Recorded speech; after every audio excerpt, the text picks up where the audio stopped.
Vamos a la palabra de nuestro Salvador en la mañana de hoy. Por favor, les pido que abran sus Biblias en la carta del apóstol Pablo a los Filipenses, capítulo número 3, Filipenses capítulo número 3.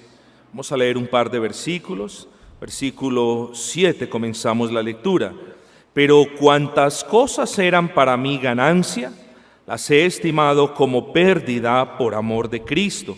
Y ciertamente aún estimo todas las cosas como pérdida por la excelencia del conocimiento de Cristo Jesús, mi Señor, por amor del cual lo he perdido todo y lo tengo todo por basura para ganar a Cristo y ser, este copulativo es increíblemente importante, y ser hallado en Él, no teniendo mi justicia propia, que es por la ley, sino la que es por la fe de Cristo, la justicia que es de Dios por la fe. Versículo 9, y ser hallados en Él, en Cristo, en el Salvador. Y el título que nosotros tenemos en esta mañana sencillamente es en Cristo. Así de sencillo, en la preposición en Cristo.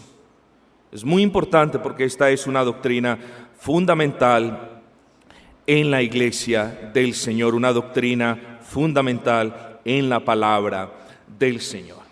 Versículo número 3, dice el apóstol, porque nosotros somos la circuncisión, los que en espíritu servimos, adoramos, quiere decir a Dios, y nos gozamos, nos gloriamos en Cristo Jesús, no teniendo confianza en la carne. Esto a manera de trasfondo. Pablo dice, no somos quienes han sido circuncidados en la carne. Somos, dice por el contrario, haciendo un contraste claro, somos aquellos que hemos sido circuncidados por el corazón. No somos aquellos con la marca en la carne hecha por mano de hombre, somos aquellos con la marca indeleble en nuestros corazones, hecha por la mano misma de Dios. El apóstol Pablo está haciendo un contraste, una diferencia clara e inequívoca entre los judaizantes y los cristianos, los creyentes de la iglesia de Filipo. Nosotros ya no adoramos conforme al ceremonialismo judío, esa es la idea del apóstol Pablo. Ahora lo hacemos, y esto por la gracia del Señor, ahora lo hacemos de manera espiritual. Ya no estamos pendientes de los adornos en el templo, ya no estamos pendientes del ceremonialismo, ya no estamos pendientes de la gran armonía visual, la gran riqueza visual y auditiva en los servicios ceremoniales en la antigua dispensación. Ahora vino Cristo, quien representaba, a quien todas estas cosas apuntaban. Ya no tenemos entonces necesidad de hacerlo en la carne, ahora lo hacemos porque conocemos a Cristo, porque estamos en Cristo. Fíjense que siempre que hablo de en Cristo, levanto mi voz para subrayar cuán importante significa estar en Cristo y las tremendas implicaciones que estar en Cristo trae para nuestras vidas, para nuestro diario caminar en el Señor. Entonces el versículo 3 lo estudiamos detenidamente la semana pasada. Este versículo nos provee el trasfondo. Vamos a leer el versículo 4. Aunque yo tengo también de qué confiar en la carne. Si alguno piensa que tiene de qué confiar en la carne, yo más. Quizás había alguien o habían varias personas, ciertamente se hace referencia a los judaizantes, que se jactaban en la carne de lo que tenían, que se jactaban en la carne de la marca que se les había hecho, a saber la circuncisión, que se jactaban en la carne de pertenecer al linaje de Israel. Entonces Pablo dice, ¿qué? Si es que ellos tienen algo de que vanagloriarse, porque es vanagloria, jactarse en la carne o en las cosas materiales es vanagloria. Entonces la idea del apóstol Pablo, y es evidente, y ustedes la pueden ver ahí, estoy seguro, es si algo ellos tienen de qué confiárselas, o como decimos nosotros, de qué picárselas, bueno, en la carne yo sí que más. Así que no es que Pablo esté diciendo estas cosas, no. Pablo está diciendo, si es que eso sucede, entonces que me oigan un poquito. Y es necesario que miren entonces el énfasis que pone el apóstol Pablo en estas cosas carnales, porque para él ciertamente eran supremamente importantes. Versículo 5, si alguno piensa que tiene de qué confiar en la carne, yo más. Circuncidado al 8º día del linaje de Israel, de la tribu de Benjamín, hebreo de hebreos, en cuanto a la ley fariseo, en cuanto al celo, perseguidor de la iglesia, en cuanto a la justicia, que es en la ley, irreprensible. Aquí encontramos al apóstol Pablo hablando de las cosas que él, antes de su conversión, consideraba como ganancia. Y vamos a examinarlas brevemente. Pablo consideraba su linaje como una gran cosa. Miremos el versículo 5. Del linaje de Israel, de la tribu de Benjamín, pertenecer al linaje de Abraham era lo máximo, pues no había nada más grande que eso para el judío. Oh, parecían decir ellos, de nosotros viene el linaje mesiánico. La promesa se nos es dada a nosotros. Nosotros por ser hijos de Abraham ya somos salvos. Es exclusiva la promesa de salvación para nosotros. Nadie más fuera del linaje de Abraham podía ser salvo. Entonces había gran jactancia, aún la hay, de parte de los judíos. Y Pablo dice, del linaje de Israel, de la tribu de Benjamín, circuncidado al 8º día. ¿Qué significa esto? Esta es la marca de los que pertenecen al pueblo de Dios. Vean mi marca. Bueno, no literalmente. He aquí mi marca. Soy circuncidado en la carne, soy del pueblo del Señor, tengo derecho a todas las bendiciones que el Señor le da a su pueblo. ¿Por qué? Porque tengo la marca. No es por gracia, no, porque tengo la marca. Esa era la manera de pensar de los judíos y todavía la continúa siendo.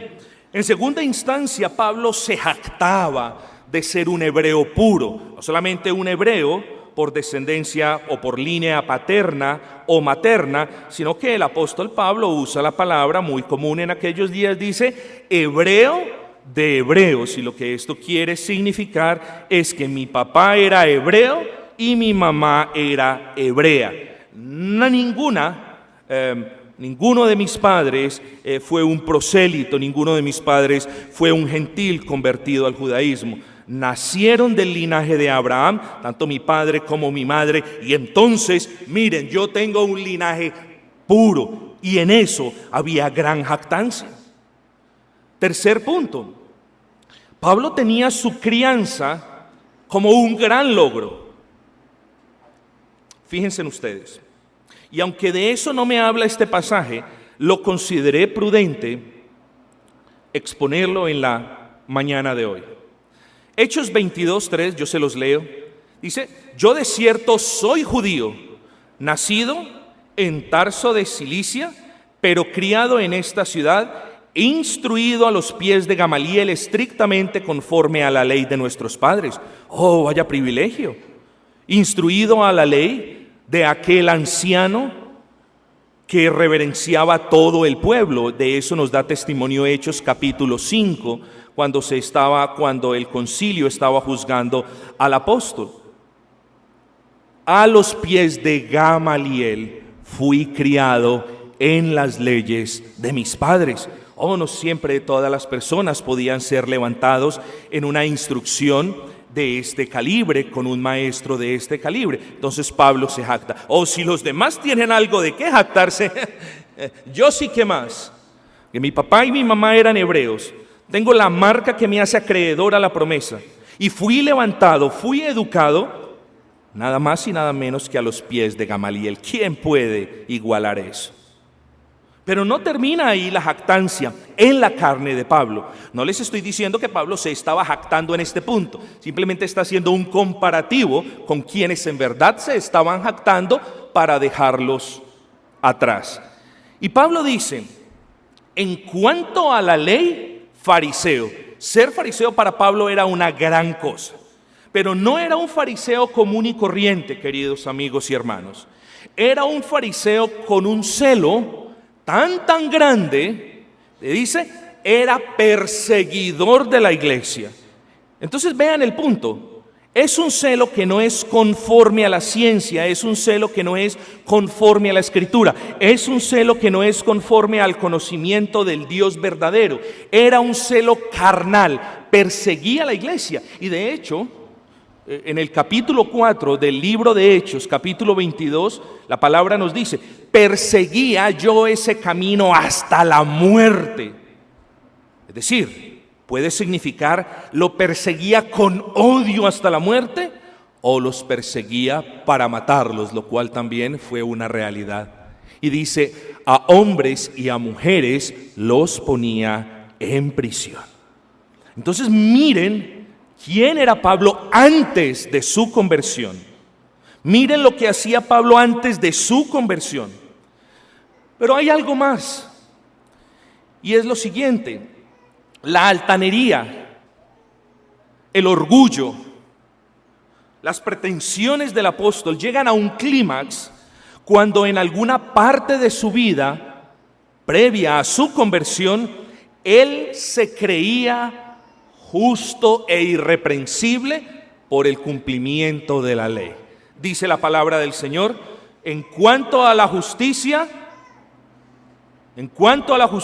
que es por la ley, irreprensible. Y lo que el apóstol Pablo está diciendo es: toda la ley ceremonial yo me esmeraba por cumplirla, toda la ley moral yo me esmeraba también por cumplirla, la cumplía, lo hacía a limpia conciencia, de tal manera que nadie tenía de qué acusarme.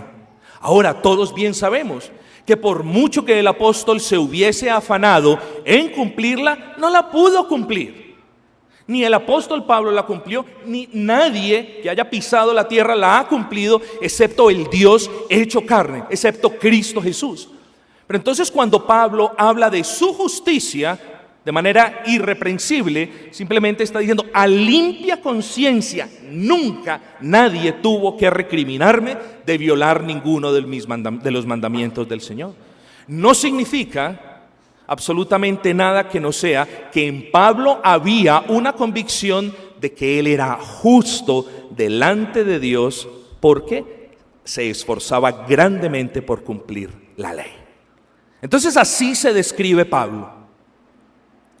Queridos amigos, pero llega un día cuando, por la gracia del Señor, Pablo mira su maldad. Pablo siente dolor en su corazón por el pecado. Pablo ve la futileza, el carácter innecesario de estas cosas de las cuales presumía y en las cuales se gloriaba. Y eso es gracia, queridos hermanos, porque cuando vemos que quienes somos y que lo que hacemos no amerita para nada, o no mueve al Señor para nada, para que nos salve, es cuando decimos: es por gracia. Señor, soy una persona perversa, he sido desobediente, he confiado en mis obras, he rechazado tu palabra. Y Señor, cuántas gracias te doy de que me hayas salvado. Pablo recibió la gracia del Señor. Pablo se dio cuenta de que ninguna de las cosas que él tenía como excelentes servía en lo absoluto para el bienestar de su alma. Y a eso le debemos llamar gracia. Gracia es cuando nosotros nos damos cuenta de nuestros errores. Gracia es, favor de Dios es, o Dios nos hace un favor de carácter inmerecido cuando nosotros podemos ver los desvaríos de doctrinas erradas en las cuales estuvimos. Eso es gracia.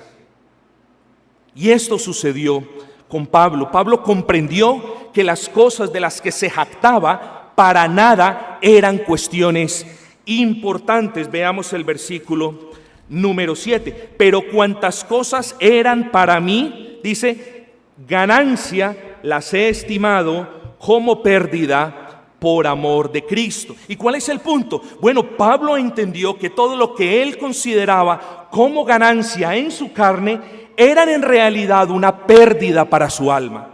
Y quiero que consideremos, o que usted considere estas preguntas. ¿De qué le servía al alma de Pablo ser circuncidado en la carne? O sea, ¿de qué bienestar era para el bienestar espiritual de Pablo, valga la redundancia, haber sido circuncidado en la carne? ¿Acaso la circuncisión es un beneficio para el alma? No, era una marca externa en la antigua dispensación. Pero por eso llamamos gracia. Pablo entendió que esa marca en la carne que tanto quería, de la cual se jactaba, entendió que para nada beneficiaba a su alma. ¿O de qué le servía ser a Pablo hebreo de hebreos si Dios no hace acepción de personas? ¿O de qué le servía ser irreprensible en su propia opinión? ¿O de qué le servía creerse que estaba bien delante de Dios si en el día del juicio no iba a ser hallado en Cristo? ¿Ven el punto? ¿De qué servían esas cosas? Lo mismo con nosotros. ¿De qué nos sirven aquellas cosas en las que nos gloriamos en la carne? ¿De qué le sirven a usted los logros que usted tanto quiere en la carne? Por el contrario, si de algo sirven, es de causar daño a su alma muchas veces. Muchas veces usted se enfoca tanto en las cosas de la carne que esto viene en detrimento de la salud y del bienestar de su espíritu. Yo creo que estas son cosas en las que debemos meditar. Versículo 7 dice el apóstol: cuántas cosas eran para Pablo ganancia, las estimó como pérdida por amor de Cristo. Aquí hay grandes enseñanzas, queridos amigos. Los falsos maestros enseñan, y esto es muy común, todo lo que tú tienes, te van trabajando, todo lo que tú tienes, tenlo como basura, dónalo para que ganes a Cristo. Bueno, el versículo no me habla de eso. El mundo enseña que debemos ganar todo lo que hay en él y que ninguno de nosotros puede renunciar a los logros ni a lo que se haya obtenido con tanto esfuerzo. Entonces, por un lado tenemos a los falsos maestros diciéndonos: todas las cosas que ténganlas como basura, dónenlas para ganar a Cristo. El mundo nos enseña: no lo haga, llénense más y más de esas cosas, enorgullezcanse más y más de sus logros.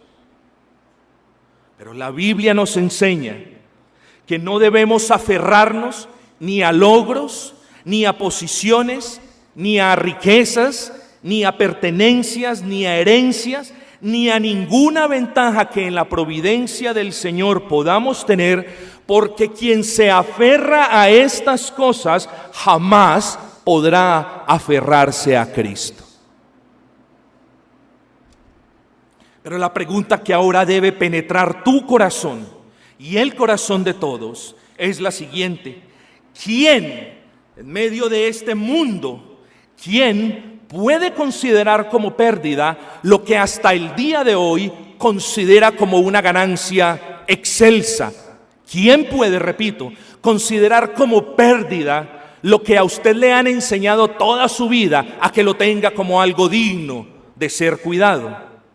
Y la respuesta es obvia, mis amados. Solo lo pueden hacer aquellos que aman a Cristo más que todo lo demás en sus vidas. Así que, a la pregunta, ¿quién tiene el valor de considerar todo como pérdida para ganar a Cristo? La respuesta es: solo quienes tienen la certeza de que Cristo es más que todo lo que tienen, incluyendo sus logros e incluyendo aún las bendiciones materiales. ¿Y saben por qué? Porque es imposible amar los logros personales a la vez que se ama lo que logró Cristo en la cruz del Calvario por nosotros. Es imposible amar la justicia propia a la vez que se ama la justicia que es de Dios por medio de la fe en Cristo. Son cuestiones mutuamente excluyentes. Nadie puede amar Nadie se puede jactar en los logros personales, en quién yo soy, en el aspecto social, en mi riqueza, en mis estudios, en mis pertenencias y a la vez gozarse en Cristo y tenerlo como lo más excelente en sus vidas.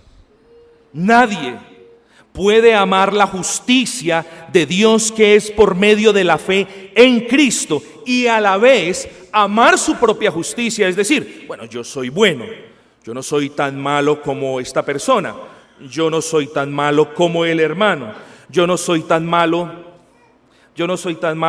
como las personas que hacen esto o hacen aquello. Nadie puede, repito, amar la justicia de Dios que es en Cristo mientras uno no se desprenda de la vanidad y del carácter vanaglorioso de su propia justicia, que para nada sirve delante del Señor.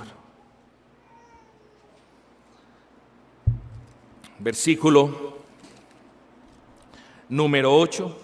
Y ciertamente, dice el apóstol, y ciertamente aún estimo todas las cosas como pérdidas por la excelencia del conocimiento de Cristo Jesús, mi Señor. Fíjense en la partícula aún estimo. No solamente por la gracia del Señor tuvo todo lo que Él tenía como basura para ganar a Cristo, es decir, no solamente eso fue una realidad en su conversión, sino en su santificación. Y Pablo aún continúa diciendo, aún estimo, no solamente estimé, sino que aún continúo estimando todas esas cosas que en la providencia el Señor me ha dado, aún las continúo estimando como basura para ganar más y más conocimiento de Cristo Jesús, mi Señor, el cual ahora estimo como lo más excelente. Y ese es el punto. Dice Pablo, no solamente lo tuve como basura para ganar a Cristo, sino que aún lo continúo teniendo como basura para ser o para continuar ser hallado en Cristo. Versículo 8, leámoslo una vez más. Y ciertamente aún estimo todas las cosas como pérdida por la excelencia del conocimiento de Cristo Jesús mi Señor. Y prosigue, y por amor de Cristo lo he perdido todo y lo tengo como basura. Todo en lo que me jacto ahora no es para nada comparable con el conocimiento que por la gracia del Señor tengo de Cristo. Me enseñaron a esperar el Mesías. Ahora no lo estoy esperando más. Ahora lo conozco personalmente. Y ese conocimiento es excelente, queridos amigos y hermanos. Su vida en el judaísmo la estimó como basura. Conocer a Cristo como Señor y Salvador lo consideró como el más excelente de sus tesoros. Sus hechos en el judaísmo los estimó como basura, y conocer lo que a Cristo había hecho en la cruz del Calvario lo consideró como su mayor tesoro. Eso es una humildad producto de la gracia del Señor. Su propia justicia, su esmero por agradar a Dios, cumpliendo la ley del Señor, lo consideró como basura porque ganó la justicia de Dios que es en Cristo. Su celo farisaico lo tuvo como basura, pero ganó un celo conforme a la ciencia, conforme a la palabra del Señor. Todo, dice Pablo, todo lo tengo como basura por amor a Cristo, porque el conocimiento de Cristo es mucho más excelente. La doctrina de en Cristo no es algo que se vive una vez en la vida del creyente o que se vive a partir de un punto en la vida del creyente. Hemos considerado la perspectiva presente. Pablo estaba en Cristo, estaba unido a Cristo por medio de la fe en Cristo. Pero ¿qué desde la perspectiva pasada? ¿Estaba Pablo en Cristo? Y ahí es cuando decimos que esta hermosa doctrina en Cristo no es algo puntual, sino es como un arco que viene desde la eternidad pasada y va hasta la eternidad futura. Entonces, desde la perspectiva pasada, el mejor referente que nosotros tenemos es Efesios 1:3. Efesios 1:3 nos dice que Dios decidió bendecir a Pablo mirándolo en Cristo. Y si bien nosotros no nacimos salvos, y si bien nosotros nacimos en oposición al Señor, tenemos que decir que Efesios es claro al respecto de que Dios desde antes de la fundación del universo nos prometió todas las bendiciones celestiales porque nos vio en Cristo. Ahora, si bien esa relación en Cristo no se vino a conjugar o a materializar, sino hasta que por la gracia del Señor ejercitamos la fe, siempre las bendiciones que hemos recibido, las bendiciones que recibiremos, es en virtud de nuestra unión a Cristo. Y es muy importante que nosotros lo entendamos. Así que la doctrina me dice, Dios el Padre nos vio en Cristo desde antes de la fundación del universo. Dios nos dio la fe para que tuviésemos comunión en Cristo. Y en el día del juicio seremos hallados en Cristo. Todas las bendiciones que nosotros recibimos por la gracia del Señor han sido, son y serán en virtud de que estamos en Cristo. No hay nada que nosotros recibamos que sea por una causa diferente de estar en Cristo. Vean cuán importante pues esto es.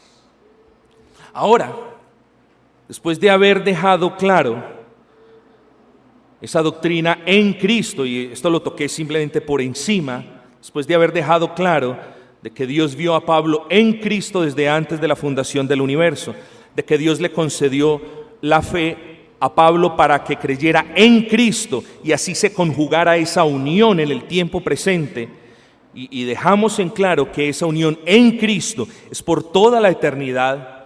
Ahora lo que tenemos que pasar a considerar eran cuáles eran las consecuencias naturales de estar en Cristo. Bueno, y Pablo lo dice de manera clara, dice, a fin, versículo 10, a fin de conocerle. A fin de conocerle.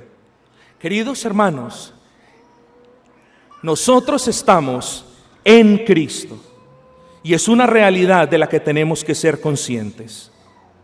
Nosotros estamos en Cristo y de la misma manera que en virtud de que Pablo estaba en Cristo y quería aún conocerle más y más, así cada uno de nosotros, quienes están en Cristo, debemos conocerle más y más. Lo que quiero decir es esto: no podemos vivir como Cristo si no imitamos a Cristo, y no podemos imitar a Cristo si no conocemos más a Cristo. Pablo dice, estoy en Cristo y aún anhelo conocerle más y más. Nosotros debemos conocer más a Cristo, porque conociéndolo más, lo podremos imitar mejor. Así que una de las consecuencias naturales y lógicas de estar unidos a Cristo es que el creyente quiere siempre conocer más a Cristo. Ese conocimiento que Pablo describe como excelente, porque quiere agradarle, le quiere imitar más. Parte de esa unión en Cristo es ahora el deseo que tiene el apóstol Pablo de participar en los padecimientos de Cristo. Ninguno de nosotros puede decir, queridos hermanos, estamos en Cristo, pero no queremos nada que sea los padecimientos por Cristo. Eso es imposible de separar. Quienes de ustedes estén en Cristo, siempre de una o de otra manera, siempre queremos también ser copartícipes del vituperio a causa de Cristo. Es algo que nosotros no evadimos, es algo a lo que nosotros no nos escondemos. Somos conscientes de que en virtud de nuestra unión a Cristo también seremos vituperados por Cristo. Pablo dice: yo anhelo ser copartícipe también de ese vituperio. Entonces, fíjese usted, esa relación en Cristo implica: quiero conocer más a Cristo, quiero imitar más a Cristo, pero también implica que somos, estando en Cristo, somos copartícipes de los vituperios y de las burlas, precisamente por estar en Cristo. Pablo dice: a fin de conocerle y el poder de su resurrección y la participación de sus padecimientos. Aquí es sencillo porque me tengo que mover hacia la conclusión, queridos hermanos. De la misma manera nosotros estamos en Cristo, vivimos en Cristo, moriremos en Cristo y resucitaremos en Cristo. Y el punto es que por la gracia del Señor fuimos escogidos para salvación porque Dios nos vio en Cristo, que por la gracia del Señor pudimos creer para salvación en virtud de la fe que Dios nos dio para creer en Cristo, que nos estamos santificando por la gracia del Señor y que llegaremos a la perfección, y la promesa se cumple porque estamos en Cristo, que ni la muerte nos podrá separar de Cristo porque estamos en Él. Mis amados, si de ahí no derivamos grandes bendiciones para nuestras vidas, ¿de dónde más? Ahora decíamos, ¿dónde estamos? Bueno, estamos en medio de una sociedad perversa, estamos en medio de un mundo cruel, de una sociedad impía. Oh, bueno, sí, eso es verdad, pero que nosotros seamos recordados que estamos en Cristo y que no nos vamos a perder, que estamos en Cristo y que mientras bien sabemos que tenemos cuestiones por obedecer, sacrificios por hacer, estamos en Cristo y nadie nos arrebatará de sus manos. Tenemos que ser conscientes de estas cuestiones, mis amados. Así que para resumirlo, digamos, esa unión en Cristo fue determinada desde la eternidad pasada. La unión del creyente a Cristo fue determinada desde la eternidad pasada y no hay nada ni nadie que la pueda cambiar. Todas las bendiciones, dice Efesios 1, todas las bendiciones que nosotros recibimos del Señor, en especial la aplicación de la gracia redentora o del Ordo Salutis, toda la regeneración que recibimos, toda la fe y el arrepentimiento que recibimos, la justificación de Dios por medio de la fe que recibimos, el poder para santificarnos que recibimos, todo lo recibimos porque antes de la fundación del universo Dios nos vio en Cristo. Debes ser consciente de la envergadura de esta verdad. Pero esa unión en Cristo, aunque fue determinada desde antes de la fundación del universo, esa unión en Cristo fue asegurada por Cristo en la cruz del Calvario. En otras palabras, ninguna de las bendiciones con las que Dios bendijo a los suyos en Cristo se hubiesen podido dar si Cristo no moría en la cruz del Calvario. Pero Cristo murió y murió por nuestros pecados. Así que debemos ser agradecidos con el Señor, con lo que Él sufrió, con lo que Él hizo, para asegurar todas las bendiciones que a diario nosotros recibimos de parte de Dios por estar en Cristo. La unión en Cristo entonces fue determinada desde antes de la fundación del universo, fue asegurada en la cruz del Calvario y es implementada en el momento de la conversión del creyente. Así que seamos conscientes de la obra de nuestra justificación. Seamos conscientes, queridos amigos y hermanos, de las grandes bendiciones que Dios nos ha dado, en especial de que nosotros, en un estado de oposición a Dios, aborreciendo a Dios, vituperando su nombre, violando su ley, hayamos recibido el poder del Espíritu Santo, es decir, hayamos recibido la regeneración y junto con la regeneración, la fe y el arrepentimiento para que esa unión en Cristo se materializase en el presente.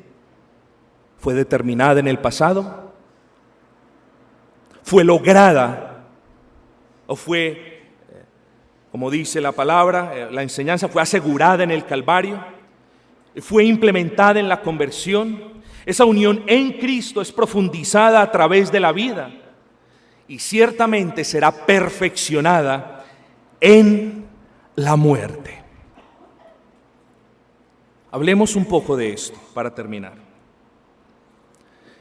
Cuando hablamos de muerte, hablamos de incertidumbre, porque a pesar de que la palabra nos deja en claro qué es lo que los creyentes, y los incrédulos van a esperar en el momento de sus muertes, la muerte es algo que todavía produce cierta cosa en el creyente, aún en el creyente. Cuando hablamos de la unión en Cristo, hablamos de un vínculo inquebrantable del pecador redimido con su Redentor, con su Salvador. Un vínculo inquebrantable, un vínculo establecido por Dios desde la eternidad pasada, un vínculo asegurado por la obra de Cristo en la cruz del Calvario, un vínculo materializado por medio de la fe en Cristo, un vínculo que se hace más y más evidente a medida que vamos avanzando en santificación. Un vínculo que no tiene fin, pero que llega a su perfección en la muerte, cuando nuestras almas son perfeccionadas, y en la glorificación, cuando nuestros cuerpos, que ya se lo habrán de haber comido los gusanos, sea reconstituido y glorificado para que se una con el alma y como un ser adore a su Señor para siempre. Pero queda algo en la muerte, queda allí como algo que es casi imposible de explicar. Yo quiero decirles que aún en la muerte no seremos separados de Cristo. Hemos estado en Cristo desde la eternidad pasada, estamos en Cristo hoy en el presente, y por la gracia de Dios seremos hallados en Cristo en el día del juicio. Pablo dice, y ser hallado en Cristo. Oh, claro que lo sería, claro que lo será. Y así también nosotros, mis amados hermanos. Cuando el apóstol nos habla de gozarnos, yo quiero extenderles esa invitación a que nos gocemos precisamente por esa unión a Cristo. Gócese cada uno de ustedes, creyente, porque usted no está unido a la sociedad, ni está unido al mundo, ni está unido a una cosa material. Usted está unido a Cristo, y en virtud del carácter excelente y sublime de esa unión en Cristo, tenlo todo por basura, porque nada ni nadie se puede comparar con el valor, con la excelencia, con el carácter de tesoro que tiene esa unión a Cristo. Y aún en el día de la muerte, creyente, aún en el día de la muerte, recuerde estas palabras. Yo creo que usted las recuerda muy bien. Recuerde estas palabras: nada ni nadie lo podrá separar a usted del amor de Dios, que dice que es en Cristo. Nada ni nadie lo podrá separar a usted del amor de Dios que es en Cristo. Mire el amor de Dios en esta hermosa doctrina. Deleítese en la benevolencia y en la gracia que ha sobreabundado sobre usted. Sea agradecido. ¿Cómo? ¿Donándolo todo, dejándolo todo, tirándolo todo? No. Sea agradecido con Dios, siendo consciente de que nada es tan valioso como Cristo. Sea agradecido. ¿Cómo? Siendo consciente de que nada de lo que usted logre, estudie o alcance se puede comparar en lo absoluto con el conocimiento de Cristo. Conoce más a tu Salvador, pueblo de Dios. Imítalo mejor. Vive como Él. Y no te amedrentes cuando te toque pasar situaciones por Él. No temáis a los que matan el cuerpo, porque el alma no pueden tocar. Nadie podrá tocar el alma de aquellos que han sido justificados por Dios en Cristo. Nadie podrá tocar sus almas. Y si eso no nos produce gozo, y si eso no nos da certeza, quizás pocas cosas más en la vida lo puedan hacer. Demos pues gracias al Señor, porque somos un pueblo en Cristo.